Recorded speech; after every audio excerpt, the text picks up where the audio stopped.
Bismillahirrahmanirrahim. Assalamualaikum warahmatullahi wabarakatuh. Bismillah, alhamdulillah, salatu wassalamu ala asyrafil anbiya'i sayyidina wa maulana Muhammadin wa ala alihi washabihi ajma'in. Rabbi shrah li sadri wa yassir li amri wahlul 'uqdatam min lisani yafqahu qawli. Amma ba'du. Kawan-kawan PGMI, syukur alhamdulillah dapat berkumpul di pagi hari ini dalam keadaan sehat.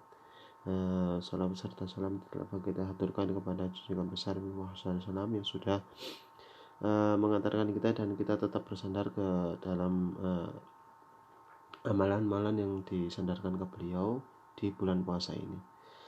Oke, ini karena dadakan ya, karena memang hari libur, jadi kenapa saya merekam ini nanti ya lebih itu ya, lebih untuk nanti misalkan libur nanti gantinya lebih sulit, jadi saya memakai media rekam ini nanti akan saya unggah di YouTube. Oke, langsung saja ya, terkait tentang teknik pembuatan media atau teknik membuat kajian pustaka yang nanti akan kalian praktekkan. Jadi gini, tadi kemarin ya yang sudah dikumpulkan di e-learning terkait tentang latar belakang ya. Nah ini nanti setelah latar belakang kan kemarin masternya kan di Word ya. Di Word itu nanti ditambahkan saja di bawahnya kajian pustaka. Nah seperti itu aja. Ini ingat ya, ini tugasnya kelompok, jadi monggo dibagi kelompok. Kelompoknya yang ikut yang kemarin. Nah untuk membuat sebuah kajian pustaka. Oke, ini teknik membuat kajian pustaka ini sangat penting sekali ya. Kalau di dalam skripsi ini kajian pustaka itu isinya ya teori-teori yang ada biasanya di buku, di internet itu dimasukkan di sini. Gunanya untuk apa? Untuk di pembahasan.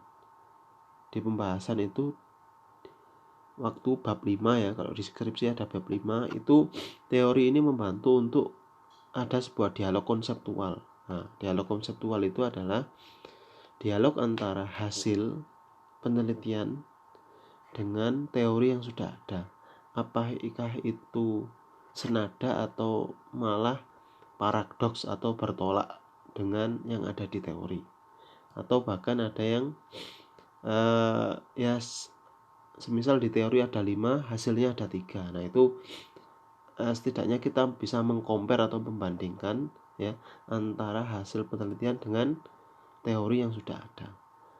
Nah teori-teori yang di bab 5 itu yang ngambilnya nanti atau merujuknya nanti ya dari bab 2 ini ya. Nah seperti itu.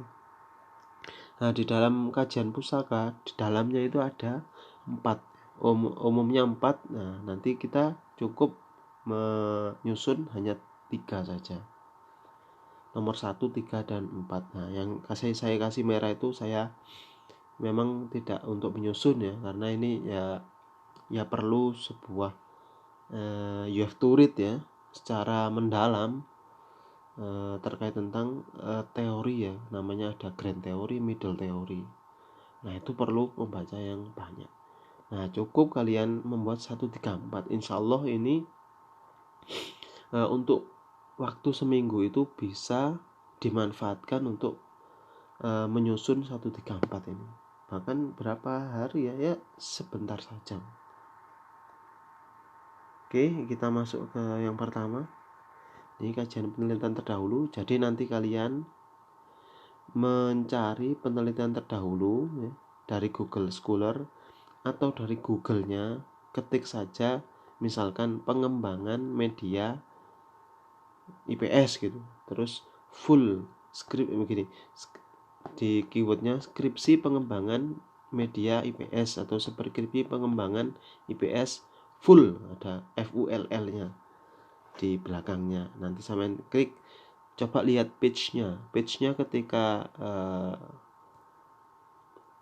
lebih dari 100, nah itu download saja ya, more than ya lebih dari 100 itu biasanya. Nah itu bagus untuk dirujuk, jadi nanti ada runtutannya. Nah di situ boleh juga dari Google Scholar, dari artikel. Misalkan ini kalian cukup mengumpulkan 3 dari penelitian terdahulu. Nah, nanti acuannya seperti ini. Nah, monggo sampean ya nanti pilih 3. Misalkan nomor 1, nama penelitinya siapa, Pak Waluyo. Judulnya apa? Pengembangan media IPS atau pengembangan media tematik. Nah, itu boleh. Kemudian tujuan penelitian itu nggak usah, dihilangkan saja. Nah, kemudian ada metode penelitian, ini juga boleh dihilangkan juga. Nah, kemudian hasil dan perbedaan. Hasilnya itu apa? Kadang ada di bab atau di bagian mau kesimpulan, di atas, di sebelum kesimpulan itu ada hasil dan hasil penelitian. Tapi sederhana saja ya untuk dicantumkan di sini.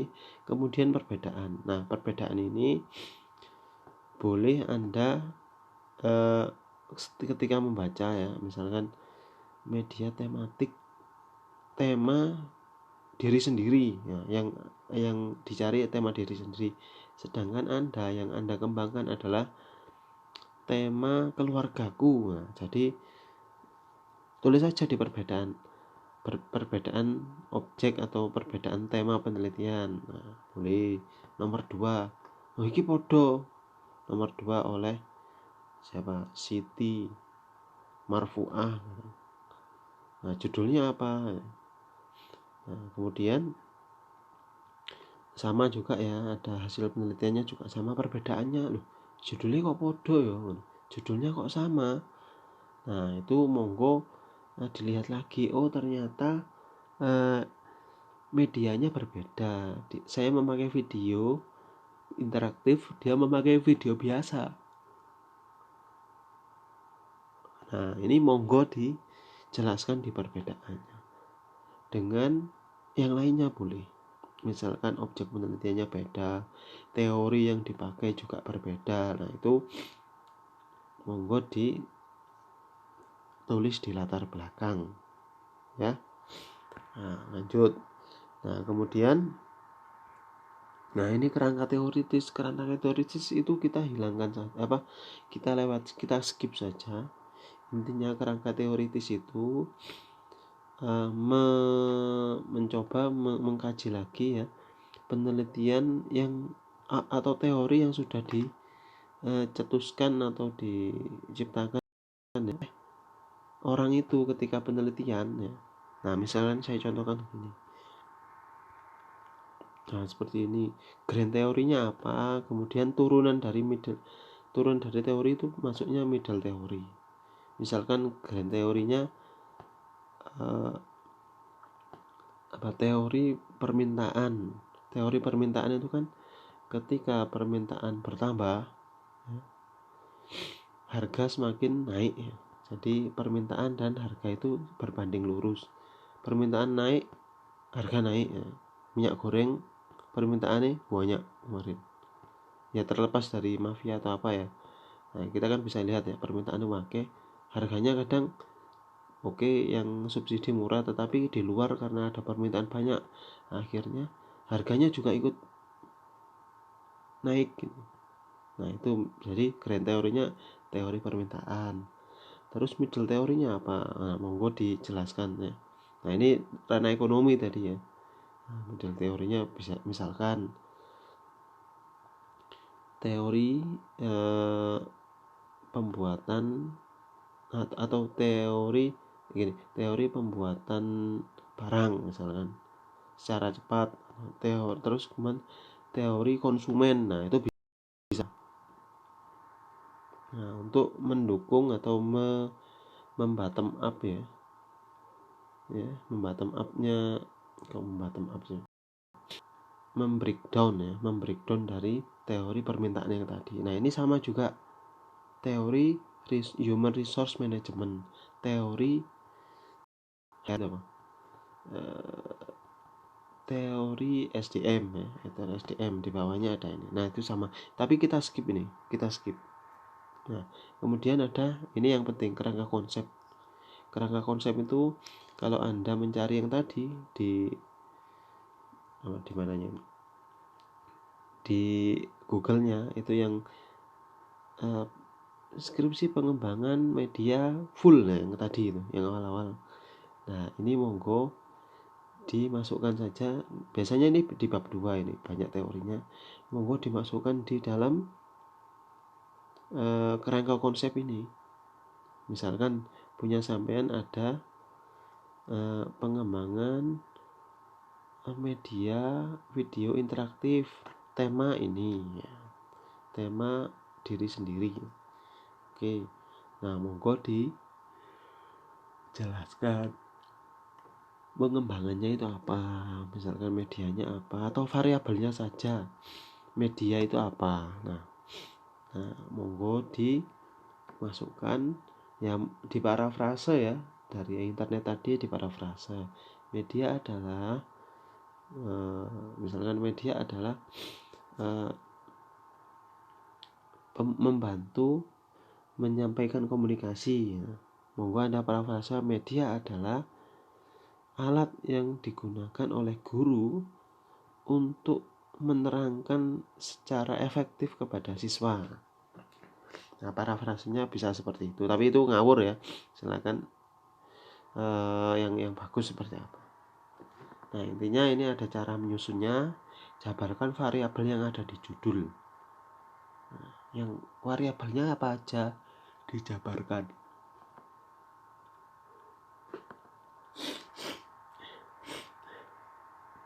Oke, masuk ke kerangka pemikiran. Kerangka pemikiran itu logika Anda di dalam meneliti. Logika Anda di dalam meneliti itu penting untuk diketahui oleh pembaca ya, karena akan begini alurnya. Nah, kurang lebih saya mencontohkan seperti ini ya. Yang pertama misalkan ini kalau kuantitatif ya, pengaruh X terhadap Y. Nah, dijabarkan kondisi awalnya seperti apa, kemudian perlakuannya seperti apa, kemudian diakhiri dengan hasil. Nah, hasilnya seperti apa. Nah, kurang lebih seperti ini. Yang tadi saya minta sampean cobalah Google yang skripsi tadi. Itu biasanya ada kerangka berpikirnya. Nah, ini saya disarikan ya dari pembimbingan Dr. Ira Mirawati ya, dosen Unpad. Nah, tugas kalian seperti ini. Jadi yang tadi di Word ya, yang master kalian di Word yang kemarin latar belakang, monggo kalian tambahkan di bawahnya kajian pustaka. Isinya penelitian terdahulu ada 3, 1, 2, 3 ya. Kemudian kerangka konsep isinya adalah teori-teori yang ada di buku, di internet, atau dari sumber yang lain boleh ya. Ini saya contohkan ada media, ada IPS, atau media juga tematik. Nah, monggo dibuat ya. Kemudian yang terakhir kerangka berpikir, cukup Anda buat sebuah bagan yang sederhana saja, atau nyontek lah nggak apa-apa, nyontek yang ada di skripsi, terus Anda modifikasi ya. Nah, kemudian ya Anda buat, dijelaskan sedikit saja, cukup berapa ya, 1 paragraf atau 3 kalimat ya, yang penting bisa menjelaskan bagan itu. Nah, seperti itu aja ya, dikumpulkannya 1 minggu ke depan atau sebelum perkuliahan hari ini dimulai atau Jumat dimulai. Oke. Demikian perkuliahan hari ini. Saya mohon maaf karena tidak bisa bertemu ya karena memang hari libur juga ya ini lebih fleksibel saya kira. Oke. Demikian perkuliahan hari ini. Kurang lebihnya saya mohon maaf kalau ada salah kata atau perkataan saya yang menyinggung perasaan. Oke, kholas, kalam akhir, wassalamualaikum warahmatullahi wabarakatuh.